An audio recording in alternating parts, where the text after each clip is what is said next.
Welcome back, Bison Nation. I'm Halee Opsel. And I'm Delaney Schutz. And today we'll be taking you through local and national news. Stick around.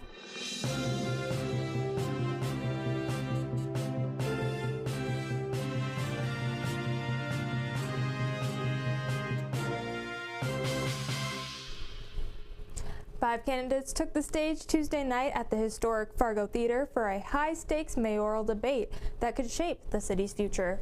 The race to replace the outgoing mayor heated up as the field faced off in front of a lively crowd of voters and community leaders. Candidates clashed over key issues including city growth, housing, infrastructure, and long-term planning, with each trying to distinguish their vision for Fargo's next chapter. At times, the debate grew tense, with sharp disagreements on how to balance rapid development with maintaining quality of life for residents. More on this story coming up with Laken and Halee. Residents in the city of Findlay remain without water after a major water main break that began Friday, April 17th, prompting ongoing repairs and system testing. City officials say crews have been working around the clock to fix the damage and restore service, but the process has been slow due to the extent of the break. Officials are now conducting pressure testing to ensure the system is safe and stable before full service can resume. Residents have been urged to conserve any available water and seek alternative sources while repairs continue. City leaders warn that restoration efforts could extend into next week as crews work to fully repair and test the system. In Fargo, community and faith leaders are calling on federal officials to release a Minnesota woman being held in immigration custody in Texas. Supporters say the woman is facing serious health issues involving a large ovarian cyst that could become life-threatening without immediate treatment.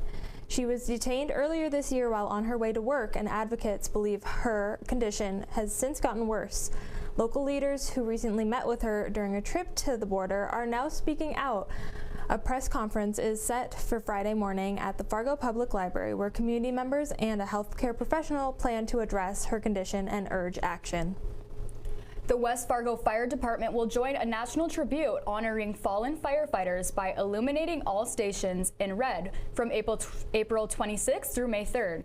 As part of National Fallen Firefighters Memorial Weekend, residents and businesses are encouraged to take part by displaying red lights at their homes and buildings. Officials say Light the Night campaign is a simple way to remember firefighters who died in the line of duty and show community support. Wildfires in southern Georgia and northern Florida have forced residents to evacuate, with as many as 50 homes being destroyed in the inferno. Drought and wind have fueled the fires, but it is currently unknown what started them in the first place. The region has received only 11 inches of rain since September, which is 15 inches less than normal. Crews are currently working to create fire breaks to stop flames from reaching nearby communities.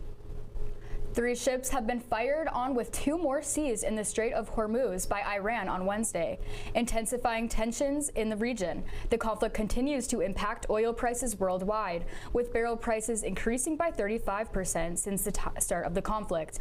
It is currently unclear when ceasefire talks will resume after previous talks did not reach an agreement. Governments have urged restraint, warning that further escalation could threaten critical global shipping routes. Coming up next is Spotlight with Rich. My name is Becky Parker, and I'm a news anchor at WDAY-TV. I graduated from NDSU in 2010 with a degree in journalism, broadcasting, and mass communication technologies, and then I had an emphasis on broadcasting. Principles of broadcast production and advanced broadcast production. Those were favorites because they were the most relevant for career experience. You're calling people for interviews, you're writing an article. It doesn't just feel like an assignment, it's like actually doing it. I was the news director for the first full semester of the Bison Information Network. The BIN advisor here was very much invested in me to actually have a career in broadcasting. He helped me get my internship and my first job. The people in NDSU's Department of Communication are really interested and helpful in getting students the connections that they need in order to get a job beyond school.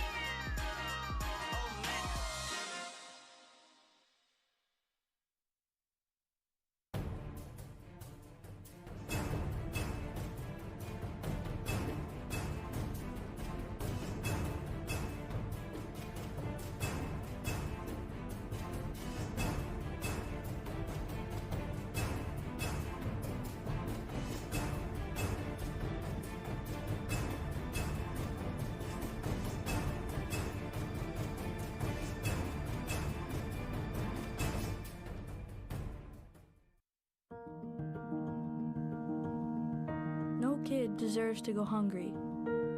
But try as they might, not every family can afford to put food on the table every day. That's why the Great Plains Food Bank and their partner agencies work every day to bring food to our hungry neighbors. Every dollar donated can provide 4 meals for those in need. Go to greatplainsfoodbank.org and donate today so no kid in North Dakota ever has to go hungry.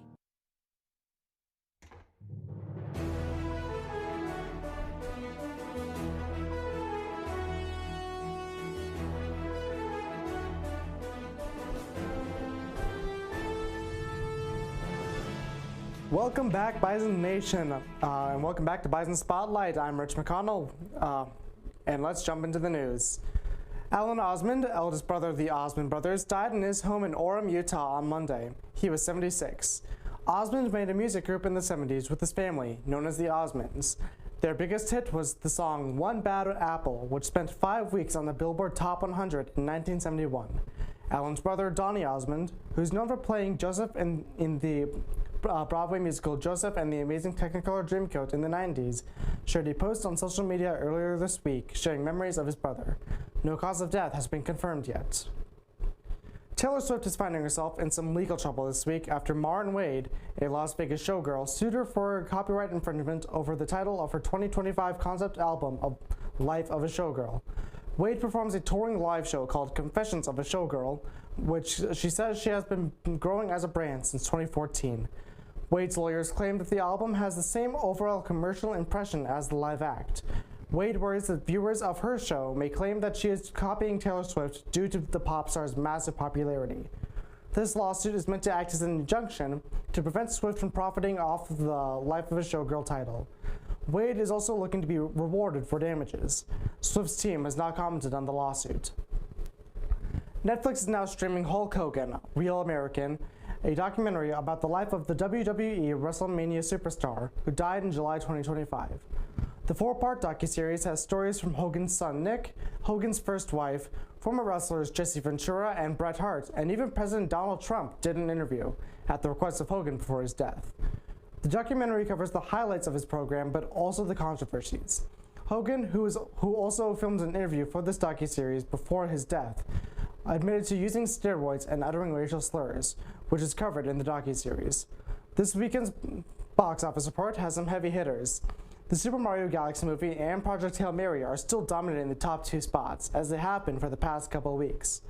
Jumping up to the 3rd highest spot this week, though, was Lee Cronin's The Mummy. To round out the top 5, we have more familiarity with the drama and You, Me, and Tuscany. That's all I have for you this week at Bison Spotlight. Next up is Politics with Laken. At NDSU, we're going to teach you about how to work with people. We're going to teach you about relationships with people and how to manage those relationships successfully, whether that's at work, whether that's at home. We have majors in agricultural communication, strategic communication, journalism, and management communication. We have students who have graduated who are doing all kinds of different things, everything from marketing to writing content to development to career coaching. We also, of course, have people doing more traditional things like news reporter or working for TV stations. The faculty members in our department advise undergraduate students. We think that it's important for faculty to develop relationships with our undergrads. We have an advisory board, and that consists of people in the community who are like local business people, and we try to make connections with those people so that literally we know the person that they should talk to about a job. You can't be in the world if you can't communicate. My recommendation is that you take some communication classes at the very least if you can. Even better, do a major in communication.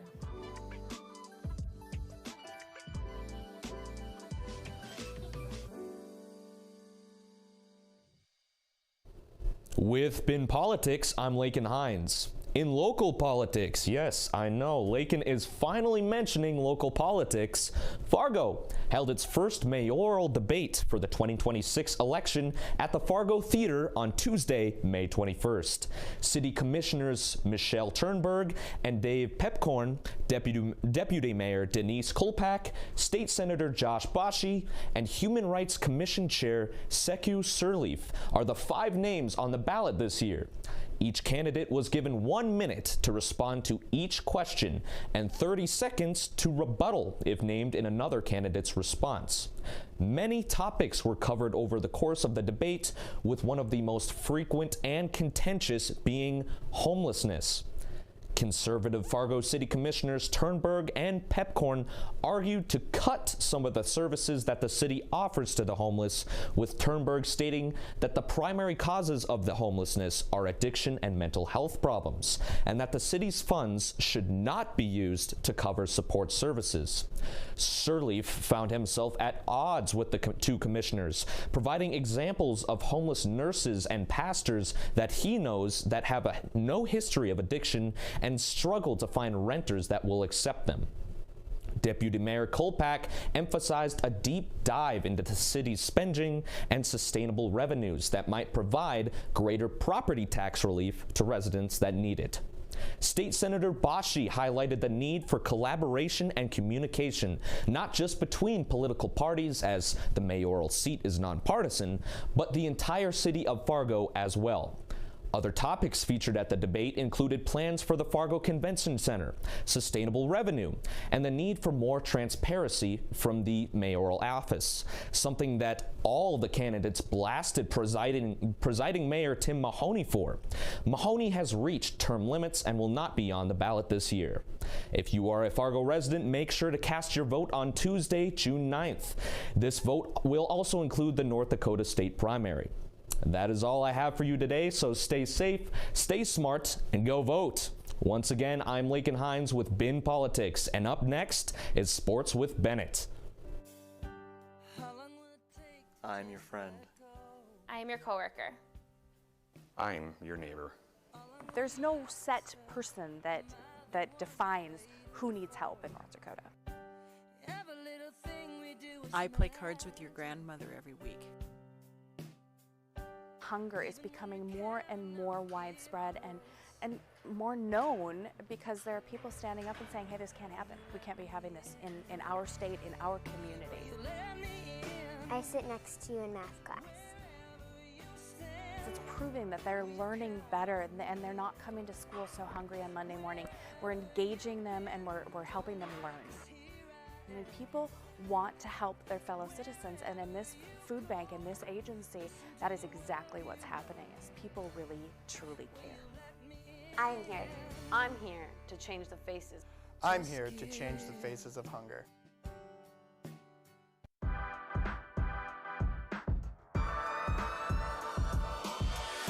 My name is Addie Stewart, and I graduated from NDSU in the Department of Communication in 2018. My degree was in strategic communication, and I'm the communications specialist for the city of West Fargo. That includes social media, press releases, breaking news, interviews, media relations, and more. I went into communication because I wanted to do something I was passionate about. There were so many opportunities. I knew I could work for nonprofits, government, small business, agency work. Professors in the department definitely impacted me a lot in my life, making sure that once I graduated college, I knew I could get a job here just because of the connections in the department and the great morale that was in Fargo. Future students should definitely come to NDSU because it's a degree like no other here.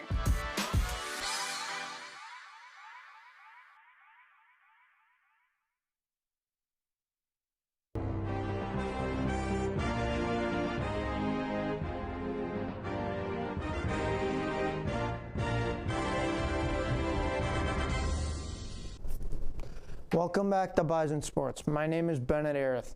On Monday, NDSU softball swept Kansas City.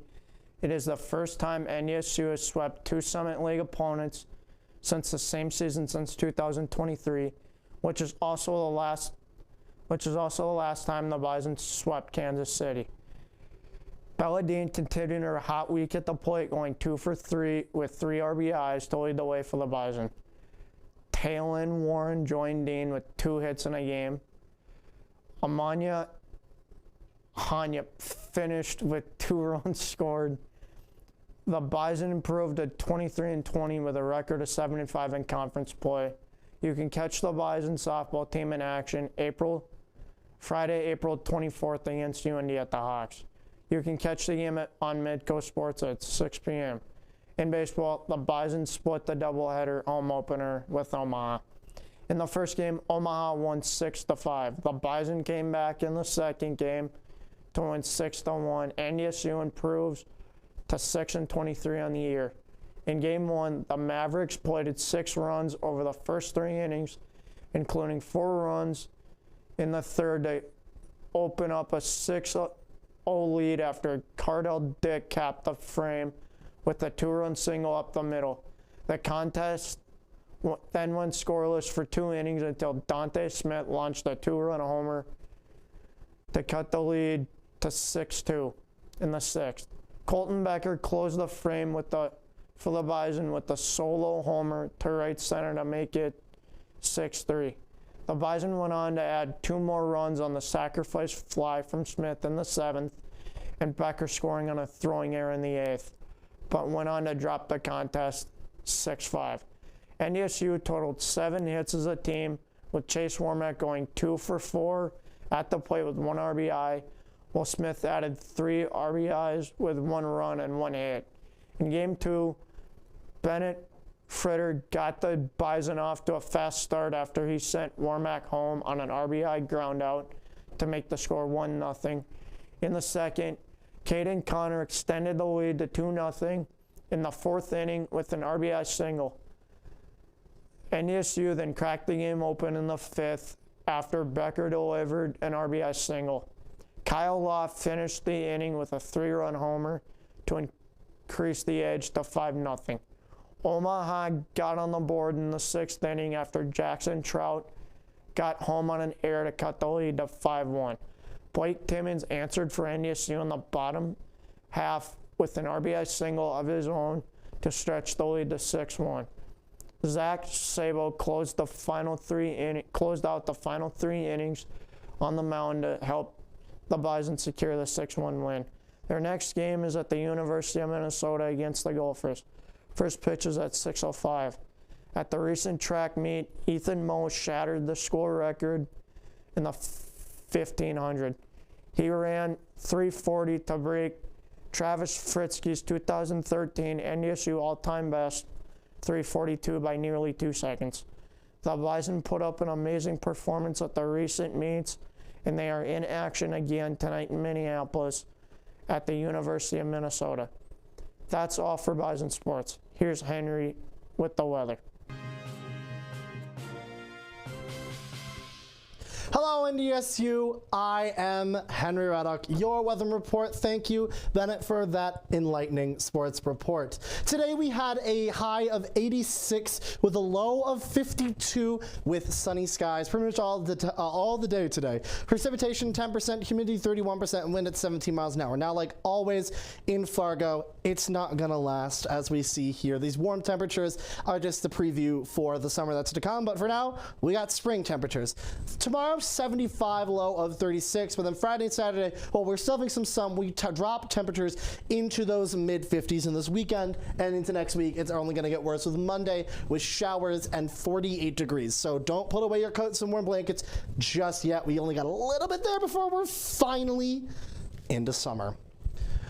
Going into our national weather, as you can see here, we're seeing a lot of warmer temperatures around the country. The only place that's not really getting those warmer temperatures are kind of your Idaho area, kind of in that Pacific Northwest, kind of Rocky Mountains area.